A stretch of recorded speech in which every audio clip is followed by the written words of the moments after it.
Hi, my name is Tamika. As a young Aboriginal woman, I'm not only heartbroken to hear about the destruction that Rio Tinto has caused in the Pilbara in WA, but I'm concerned that this happens far too often without making the news. We need to listen to traditional owners and Aboriginal communities who want to protect their land and culture from dangerous mining and instead build sustainable and renewable solutions.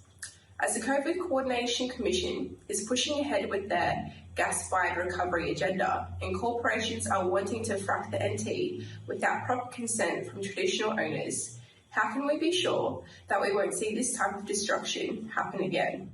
So this question obviously relates to the destruction of these 46,000-year-old cave sites in the Pilbara in Western Australia. Rio Tinto destroyed them effectively as part of a mining project. Zali, Steggall, how did you react to that news? Oh, I was devastated. I just found it, from a humanity point of view, I can't even begin to imagine for the traditional owners how just horrendous that must have felt. But just for us, for anyone with a sense of humanity, a sense of wonder at mankind, to really comprehend 46,000 years of continuous human habitation.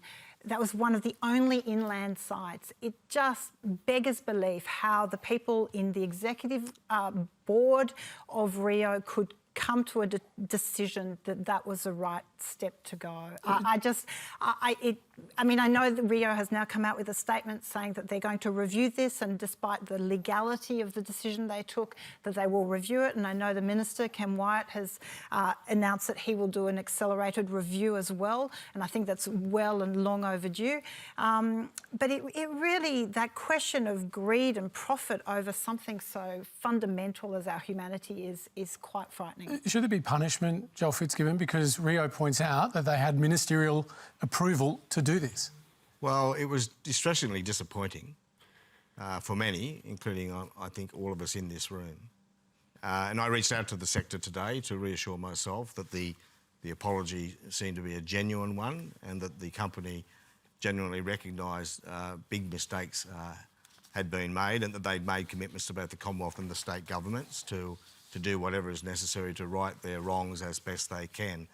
But I haven't had the opportunity to study it closely enough to have a view about penalties, for example. But it is very, very disappointing. Matt Canavan, your government knew this was going to happen. Why didn't you stop it?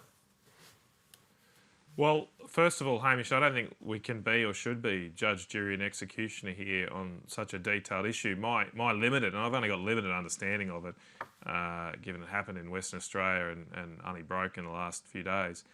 My understanding is that the decision here was ticked off by a committee that included traditional owner representatives. Now, there seems to have been obviously some failure or disagreement then among those representatives subsequent to that meeting.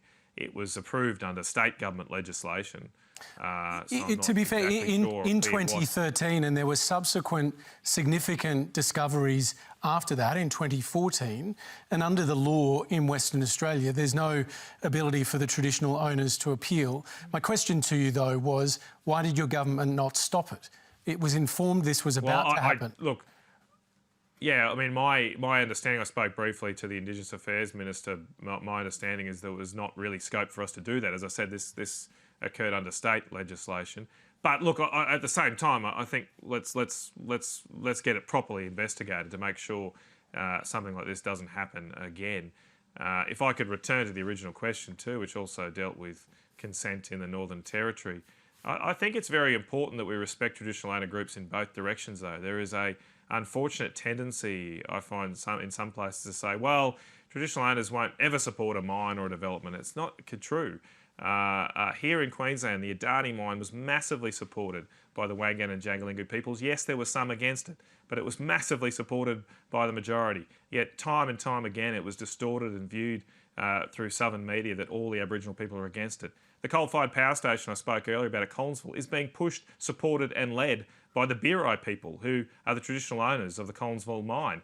And guess what? Would like to see jobs and development on their traditional country. So those saying they don't want a coal-fired power station in Australia or North Queensland are also denying those traditional owner groups their rights to progress their land and their development and create jobs in their own way.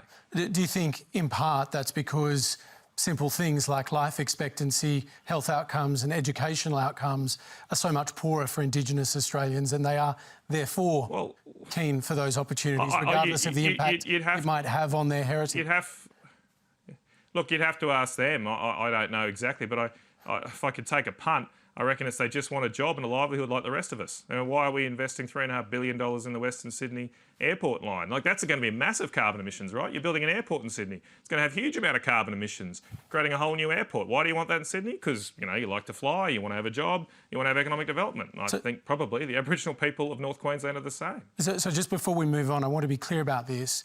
To the question of why your government did nothing to stop this happening in the Pilbara, your answer is that your understanding is there was nothing you could do. I didn't think there was much we could do. As I say, I'm not the minister and I'm not across all the details. Sorry, Hamish.